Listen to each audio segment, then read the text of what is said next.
Hello बच्चों। तो last lecture तक मैंने आपको एल्जेब्रिक एक्सप्रेशन बताया था, है ना। तो आज हम लोग देखते हैं नया चैप्टर जो कि है एल्जेब्रिक आइडेंटिटीज। ओके। तो एल्जेब्रिक आइडेंटिटी क्या होता है, पहले ये सोचना है अपने को, है ना, कि एल्जेब्रिक आइडेंटिटी क्या होता है।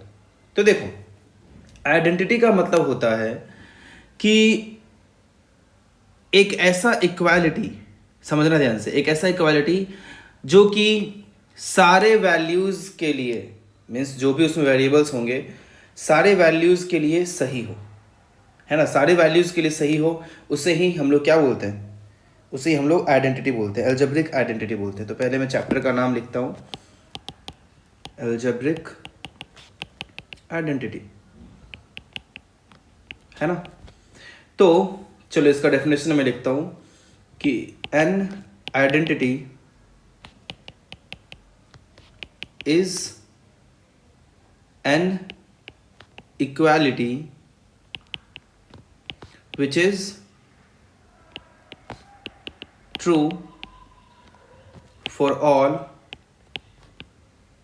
values of the variables। ठीक है, मीन्स सारे वेरिएबल्स के वैल्यूज के लिए अगर ट्रू हो जाए तो उसे हम लोग क्या कहते हैं, एल्जेब्रिक आइडेंटिटी कहते हैं। ओके, आगे बढ़ते हैं। तो इसका आपको अगर एग्जांपल चाहिए तो जैसे मान लो ऐसे मैंने लिख दिया कि आपने पहले सुना भी होगा a plus B whole square, है ना, a plus B whole square is equals to a plus B whole square is equals to a square plus 2ab plus B square, right. तो ये एक एल्जेब्रिक आइडेंटिटी है, ये एक algebraic identity है। क्यों?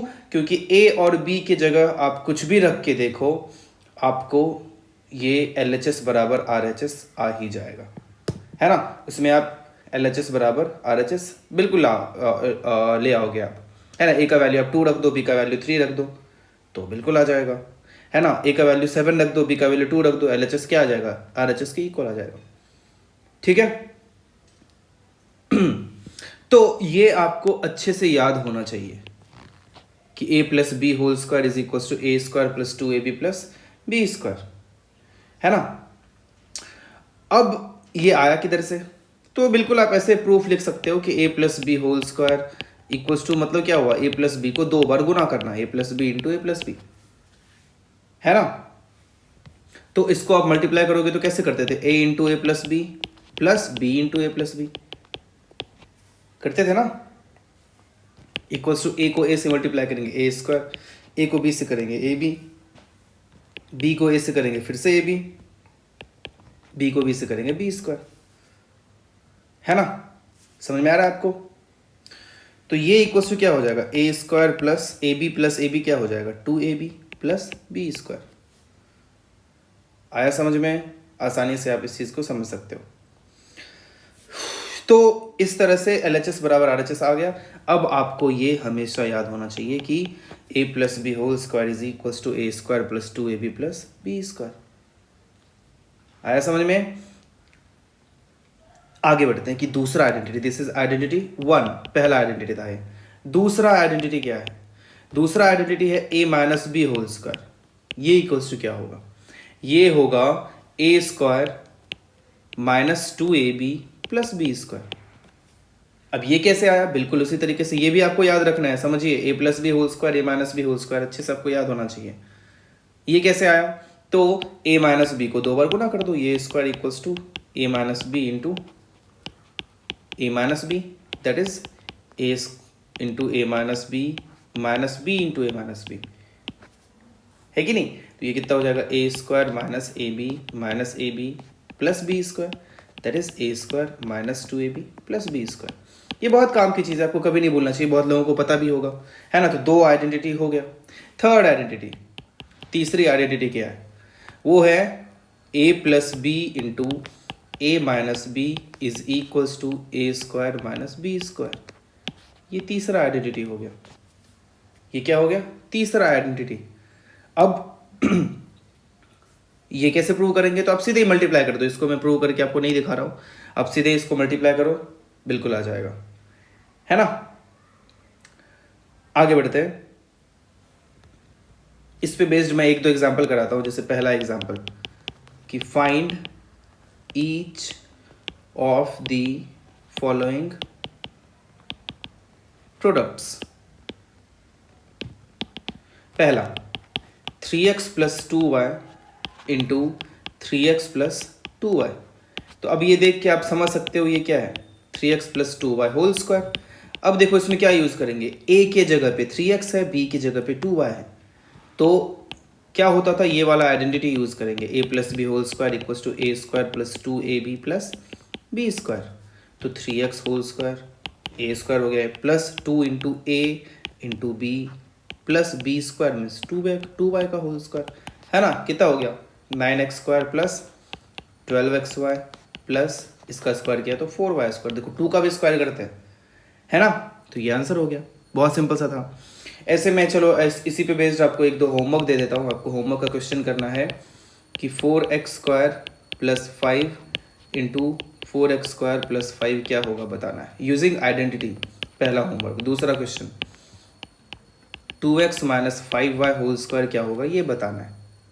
तीसरा question 3x square plus 2y square multiplied by 3x square minus 2y square ये क्या होगा आपको ये बताना है, ठीक है। इसके बारे में सोचो कि इसका वैल्यू क्या आएगा।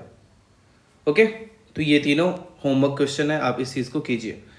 अब इसका और भी नंबर्स में भी यूज़ हो सकता है, जैसे कि मैं आपको एक दो और एग्जांपल देता हूँ। अब यहाँ पे मैं आपको करके दिखाता हूँ। जैसे क्वेश्चन हो कि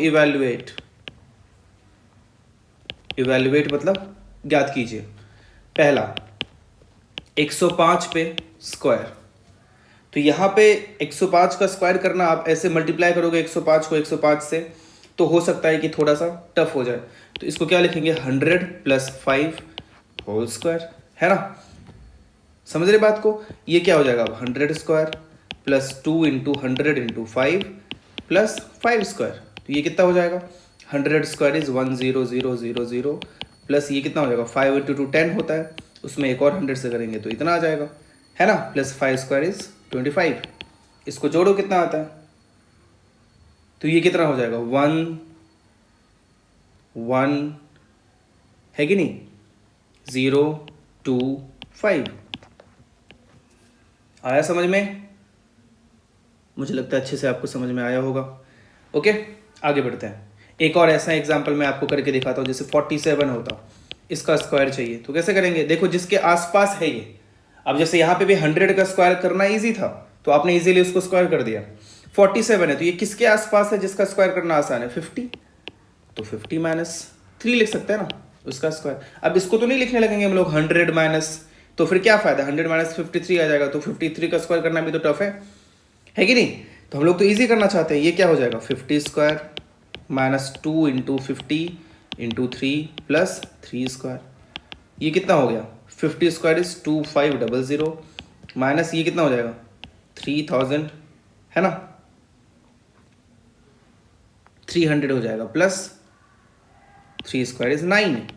तो ये आप कैलकुलेट करके देखो कितना आता है 2509 माइनस 300 2209, ये उसका स्क्वायर आ गया, है ना। एक और मैं आपको बता देता हूं कि तीसरे आइडेंटिटी का भी यूज किया जा सकता है कि अगर 8 इंटू 3 इंटू 7 इंटू 7 हो तो ये क्या कर सकते हैं, ऐसे क्वेश्चन को भी किया जा सकता है। अब 8.3 इंटू 7.7 है ये बाय द वे, हाँ। तो 8.3 को क्या लिखा जा सकता है 8 प्लस 0.3, है ना, और 7.7 को क्या लिख सकते हैं 8 माइनस 0.3। तो ये क्या हो गया 8 स्क्वायर माइनस 0.3 स्क्वायर। तो 8 स्क्वायर कितना होता है 64, 0.3 स्क्वायर कितना होता है 0.09। देखो कितना आसान हो गया। अब ये कितना हो गया 63.9। मतलब आपको ऐड करना सब्ट्रैक्ट करना ये सब आसानी से आना चाहिए, है कि नहीं। आसानी से आपको ये सब क्वेश्चन समझ में आया होगा कैसे करते हैं। इसको प्रैक्टिस कीजिए, देखिए। तो चलिए इस पे बेस्ड मैं एक होमवर्क दे देता हूँ आपको। पहला वही इवैल्यूएट है, मीन्स ज्ञात कीजिए। पहला आपको बताना है कि 108 स्क्वायर क्या होगा। दूसरा आपको बताना है 54 स्क्वायर क्या होगा। तीसरा आपको बताना है 1007 स्क्वायर क्या होगा। चौथा आपको बताना है 997 स्क्वायर क्या होगा। पांचवा आपको बताना है कि 998 इंटू 1002 क्या होगा। छठा आपको बताना है कि 97 इंटू 103 क्या होगा। ठीक है, ये क्वेश्चन आप होमवर्क में कीजिए और बताइए कि कैसे होगा। ठीक है, तो आपको एक और क्वेश्चन में करके दिखाता हूं, चलिए, और भी डिफरेंट टाइप का कैसा क्वेश्चन हो सकता है। तो एक और एग्जांपल है कि find the value of the expression, क्या एक्सप्रेशन है, 81x² plus 16y² minus 72xy, इसका वैल्यू चाहिए। तो कैसे करेंगे, ठीक है, वैल्यू चाहिए when x is 2/3 and y is 3/4। x 2/3 है, y 3/4 है। तो कैसे करेंगे, तो बताता हूँ मैं कैसे इसको कर सकते हैं। 81x² plus 16y² minus 72xy equals to क्या लिखा जा सकता है, अभी ये सोचो। 81x² को क्या मैं 9x² लिख सकता हूँ। हम लोग यहाँ पे आइडेंटिटी का यूज़ करने का ट्राई करेंगे कि कैसे, कौन से आइडेंटिटी का यूज़ किया जा सकता है। तो क्या लिखेंगे, 9x² प्लस 16y² को क्या लिख सकते हैं, 4y² माइनस, अब 72xy है तो उसे 2 इंटू 9x इंटू 4y लिख दो। अपना टारगेट क्या है, a² plus b² minus 2ab या a² minus 2ab plus b²। उल्टा पुल्टा कर दिया, कोई फर्क नहीं पड़ता है, कर सकते हैं। तो ये कितना हो गया, 9x minus 4y whole square. अब वही अगर x का वैल्यू y का वैल्यू आप इसी में रखते हैं तो दिक्कत हो जाती है ना, तो प्रॉब्लम हो जाता है। तो फिर आपको बहुत लेंदी सॉल्व करना पड़ता और मुश्किल, क्या पता बीच में कैलकुलेशन मिस्टेक भी हो जाता। अब कैलकुलेशन मिस्टेक होने के चांसेस कम हैं। माइनस 4 इंटू वाई इज 3/4, यहाँ पे रख दिया। ये 3 से कैंसिल हुआ, ये तो कैंसिल हो गया। 3 गुना 2 क्या होता है, 6 minus 3 whole square 3² that is 9। देखो कितना इजीली हो गया है कि नहीं। यही आप सीधे ही वहाँ पे वैल्यू रखते तो फिर इतने आसानी से नहीं होता। ओके, आगे एक और एग्जांपल में करा। तो देखो, अलजेब्रिक आइडेंटिटी एक ऐसा चैप्टर है जिसमें जितने टाइप के क्वेश्चंस करोगे उतना चीज सीखोगे, इसलिए मैं आपको डिफरेंट टाइप के क्वेश्चंस यहाँ पे करा रहा हूँ, है ना। जैसे कि अगला एक एग्जांपल है, if x plus 1/x equals to 5 find the value of x² plus 1/x²। अब देखो ये कितना आसान है, बताता हूँ मैं कि x plus 1/x equals to क्या था, 5। मैंने दोनों तरफ स्क्वायर कर दिया, कर सकते हैं ना, इधर भी स्क्वायर कर दिया, इधर भी स्क्वायर कर दिया। तो क्या होगा, अब स्क्वायर करोगे तो x का square plus 2ab plus y² 1/x whole square equals to 5² क्या होता है, 25, है ना। अब ये x² प्लस 1/x² को साथ रख लो, प्लस x खत्म हुआ तो 2 इक्वल्स टू 25, है ना। तो ये कितना हो जाएगा, x² plus 1/x² is equals to 25 minus 2 that is equals to 23। ये इसका आंसर आ गया, है कि नहीं। तो देखो कितने आसानी से हमने ये सवाल सॉल्व कर दिया। तो आपको भी इजीली से ये समझ में आया होगा, आप आराम से इसको समझिए, कीजिए, देखिए। ओके, तो इसी में और भी टाइप के क्वेश्चन हो सकते हैं। तो मैं आपको यहाँ पे होमवर्क इसके साथ भी दे देता हूँ। होमवर्क बहुत ज़रूरी है, खुद प्रैक्टिस करना बहुत ज़रूरी है, तभी सीख पाओगे। यही है पहला, if a² plus b² equals to 7 and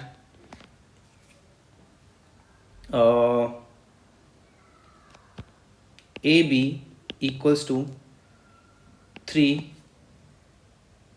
यहाँ पे 17 है, 7 नहीं है, और ab इक्वल्स टू भी 3 नहीं है, 4 है। Then using algebraic identity find the value of a plus b and a minus b। ठीक है, आप ये कीजिए। दूसरा सवाल मैं होमवर्क में दे रहा हूँ कि if x plus 1/x equals to 7 then find the value of, पहला x² प्लस 1/x², दूसरा x4 प्लस 1/x4, ये थोड़ा इंपॉर्टेंट है, आप ये इसको ट्राई कीजिएगा अच्छे से। तीसरा x या x4 है, हाँ,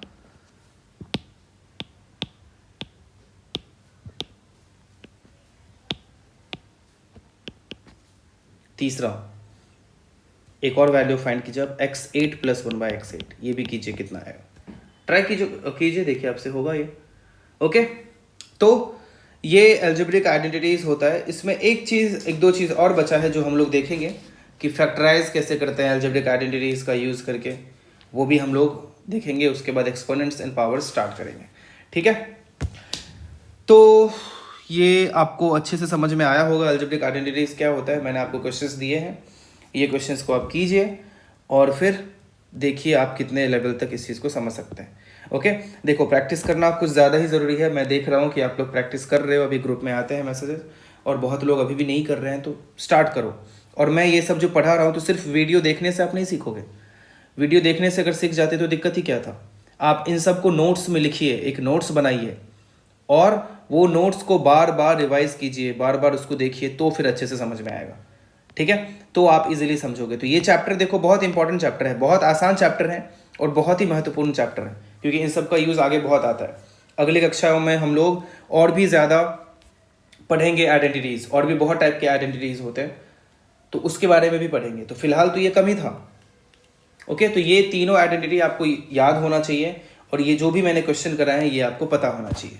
तो एक दो और टाइप के मैं क्वेश्चन आपको दिखाता हूँ। जैसे कि मान लो एग्जाम्पल ये आता, फैक्टराइज करना मैं आपको सिखाता हूँ कि फैक्टराइज करने का मीनिंग क्या होता है। क्वेश्चन है कि फैक्टराइज, अब फैक्टराइज कैसे, क्वेश्चन ऐसे है 3x² - 6xy²। अब देखो ऐसे क्वेश्चन को कैसे करेंगे, ज़्यादा कुछ सोचना नहीं है। सबसे पहला काम ये देखेंगे कि क्या उन दोनों में कुछ कॉमन आ सकता है, क्या कुछ कॉमन आ सकता है। तो आप देखो क्या कॉमन आ सकता है, कॉमन आना मीन्स क्या दोनों में फैक्टर कॉमन है। तो नंबर में 3 और 6 है तो 3 कॉमन आ सकता है। x² और x में x कॉमन है तो x कॉमन आ सकता है बाहर।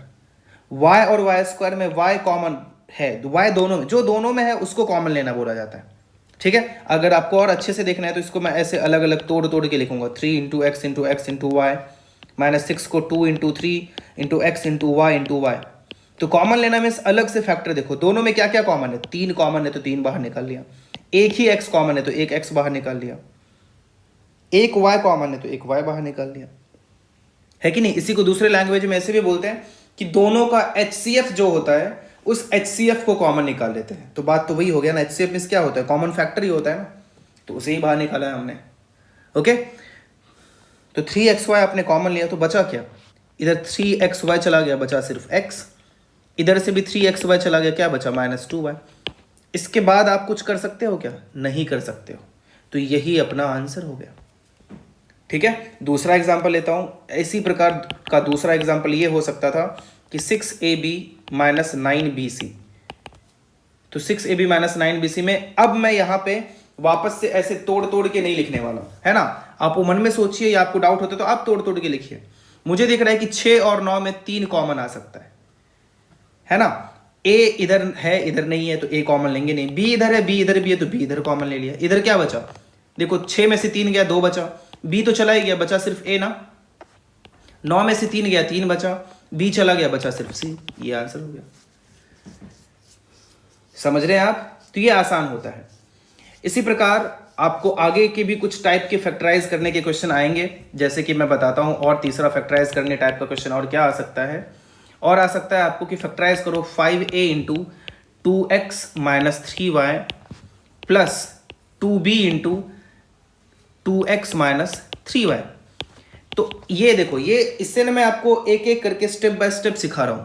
तो ध्यान से देखो, तो 2x - 3y ये एक अलग टर्म है, ये एक अलग टर्म है। दोनों टर्म में 2x - 3y कॉमन है, तो इस टर्म से 2x - 3y आपने बाहर निकाला, क्या बचा 5a। और इस टर्म से 2x - 3y बाहर निकाला, क्या बचा +2b। तो फैक्टराइज्ड मतलब ये हो जाता है, फैक्टराइज करने का मतलब होता है, पहले वो मतलब समझना जरूरी होता है। फैक्टराइज करने का मतलब होता है कि फैक्टर्स के फॉर्म में लिखना। जैसे हम लोग प्राइम फैक्टराइज करते थे ना, अगर बोला जाए 6 को प्राइम फैक्टराइज करो तो क्या करते थे, 2 × 3 करते थे, याद है। उसी प्रकार ये इसमें भी होता है, इसको फैक्टर्स के फॉर्म में रखना कि मल्टीप्लीकेशन के ही फॉर्म में होना चाहिए, बीच में एडिशन सब्ट्रैक्शन नहीं होना चाहिए। तो ये मत बोलना कि सर यहाँ तो सब्ट्रैक्शन आ रहा है, लेकिन पूरा ये तो फैक्टर है ना, इस पूरे के साथ कुछ ना कुछ मल्टीप्लाइड है ना, तो ये फैक्टराइज फॉर्म हो गया। उसी प्रकार यहाँ भी देखो कुछ ना कुछ मल्टीप्लाइड ही है ना, ये ब्रैकेट में है ना, समझ रहे हैं आप इस चीज को, इसीलिए फैक्टराइज्ड फॉर्म हो गया। ओके, तो यहां भी देखो दोनों में कॉमन था 2x माइनस 3y, वो कॉमन ले लिया, तो अब वापस ये फैक्टराइज्ड फॉर्म हो गया ना, ये और ये देखो फैक्टराइज्ड फॉर्म हो गया। ओके, समझ रहे आप। उसी प्रकार चौथा एक और बताता हूं, और मान लो कुछ क्वेश्चन होता है ऐसा, px plus Q Y plus P Y plus Q X, इसको कैसे फैक्टराइज करते हैं। तो आप बस ये सोचो कि किधर से क्या क्या कॉमन लिया जा सकता है। तो आप दो काम कर सकते हो, px और py से p कॉमन ले सकते हो, और qy और qx से q कॉमन ले सकते हो। ठीक है, तो चलो वो आपको मैं दिखाता हूं कैसे करेंगे। तो px और py को साथ में लिखेंगे, और इधर qx था और इधर qy था, उसको साथ में रख लिया। ठीक है, तो देखो इन दोनों से p कॉमन आ जाएगा, क्या बचेगा x प्लस वाई। इन दोनों से q कॉमन आ जाएगा, क्या बचेगा x प्लस वाई। कॉमन लेना मतलब जो दोनों में था। अब इन दोनों में x प्लस वाई है, तो दोनों से x प्लस वाई कॉमन ले लिया। इधर क्या बचा p, इधर क्या बचा q। तो देखो फैक्टराइज्ड फॉर्म आ गया, मतलब मल्टीप्लिकेशन के फॉर्म में आ गया, है कि नहीं। इसको दूसरे तरीके से भी कर सकते थे, ये इक्वल टू में लिख सकता था। अब एक मिनट रुको,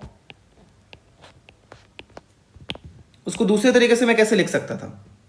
दूसरे तरीके से हम लोग, अब देखो px और qx में से x कॉमन ले सकते हैं ना, तो उन दोनों को साथ में लिख लो। और qy और py में भी तो कॉमन आ सकता था, तो qy और py को साथ में रख लिया। अब इन दोनों से x कॉमन आ सकता है, तो p प्लस q।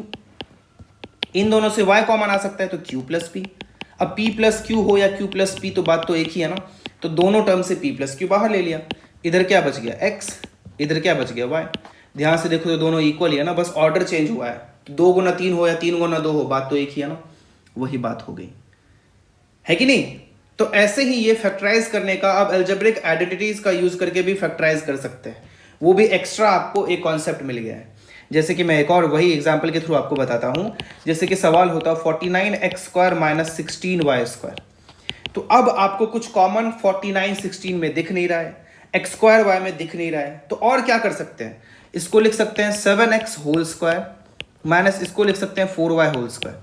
अब ये क्या a² माइनस b² दिख रहा है, बिल्कुल दिख रहा है। तो a² माइनस b², देखो मैंने आपको फॉर्मूला कब पढ़ाया था ऊपर, कि देखो a² माइनस b² किसके इक्वल होता है, a plus B into A minus B के इक्वल होता है।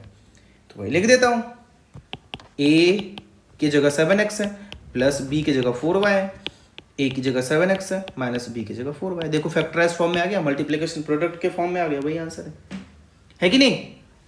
आ रहा है आपको समझ में। तो ऐसे ही आपको algebraic identities a plus B whole square का भी यूज करने आ सकता है, a minus B whole square का भी यूज करने आ सकता है कि नहीं। तो सब कुछ ये सब आपको अच्छे से आना चाहिए। तो चलिए इस पे बेस्ड मैं आपको अब होमवर्क देता हूं। कुछ होमवर्क आपको है फैक्टराइज, ट्राई करो, फैक्टराइज करना है। पहला 64 minus X raise to 4, try करो, देखते हैं कौन कर पाता है। दूसरा 48a² माइनस 243b²। तीसरा 3x³ माइनस 48x। चौथा है 25 into x plus y whole square, try करो, minus 36x minus 2y whole square. देखते हैं कौन कर पाता है।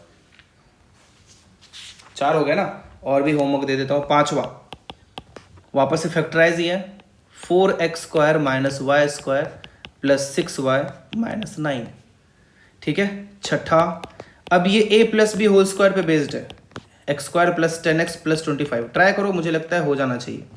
7वां x² माइनस 20x प्लस 100।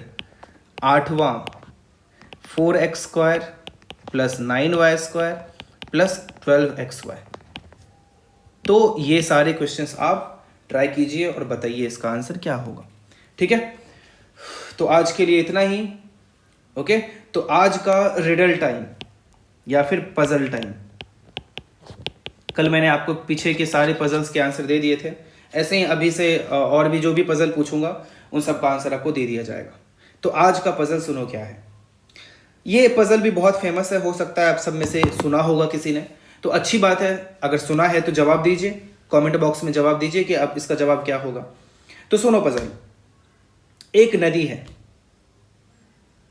उसके एक किनारे पे एक नदी है, मैं नदी बना देता हूं ऐसे, उसके इस किनारे पे एक आदमी के पास एक शेर है, शेर में समझते हो ना, एक शेर है, एक बकरी है, बहुत फेमस है ये, आप लोगों ने सुना होगा, नहीं सुना है तो अभी देख लो, और अगर सुना है तो जवाब दो।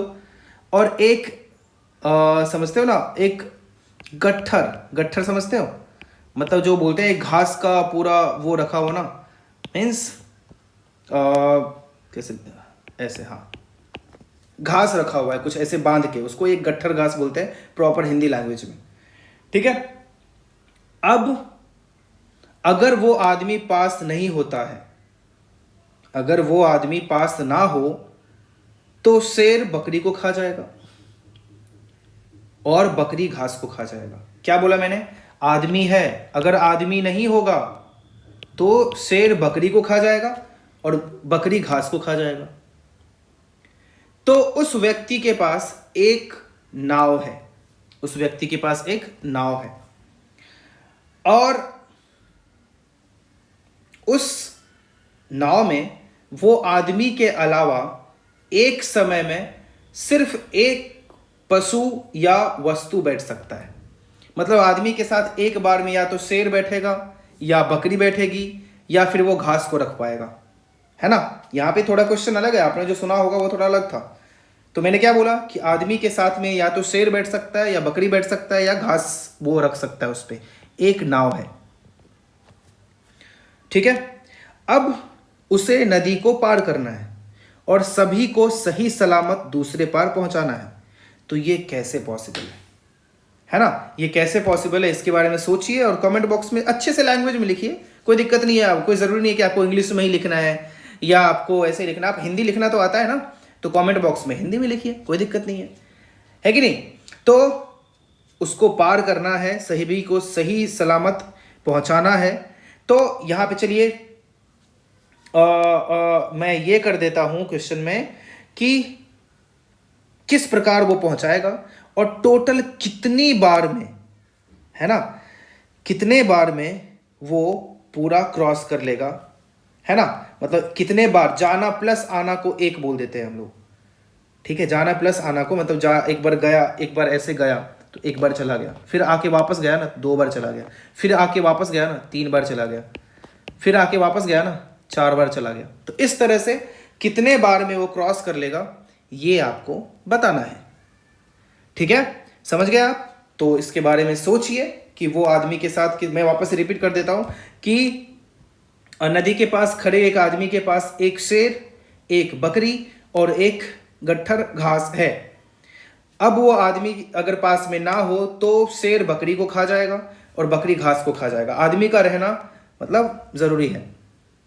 तो अगर वो व्यक्ति के पास एक नाव है जिसमें उसके अलावा सिर्फ एक समय में एक कोई सा भी जानवर या फिर घास रह सकता है, अब उसे उस नदी को पार करना है, तो सभी को सही सलामत वो कैसे पहुंचाएगा और ये कैसे पॉसिबल है ना। और उस व्यक्ति को कितने बार में वो चीज़, चलो मैं हटा देता हूं, कितने बार में लिखना जरूरी नहीं है, बस ये मैं कर देता हूं कि कितने बार भी वो आ जा सकता है, जितने मर्जी उतने बार वो आ जा सकता है। तो कैसे पहुंचाएगा आप इस चीज के बारे में बताओ, ठीक है। अच्छे से हिंदी लैंग्वेज में लिखो और इसका आंसर दो, ठीक है। तो थैंक यू सो मच, आज के लिए इतना।